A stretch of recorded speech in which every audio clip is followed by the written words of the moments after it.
আসসালামু আলাইকুম। আজকে আপনাদের নিয়ে এলাম কুমিরা ব্রিজ। এখানে প্রতিদিন বিকেলেই অনেক মানুষের জনসমাগম হয়। বিকেলে আসলে আপনারা ভালো একটা সময় উপভোগ করতে পারবেন এবং ভালো একটা সময় কাটবে।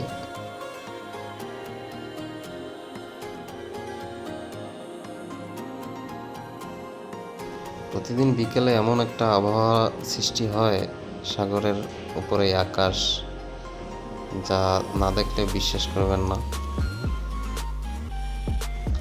ব্রিজটা অনেকে মূলত সন্দ্বীপ ঘাটও বলে, কারণ এখান থেকেই সন্দ্বীপে যাওয়া আসা করে মানুষ। এই যে সন্দ্বীপ থেকে একটা স্পিড বোট আসছে।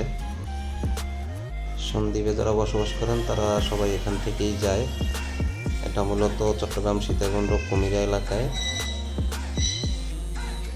চলেন আমরা সামনের আবহাওয়াটুকু দেখি, সাথেই থাকুন। Let's go.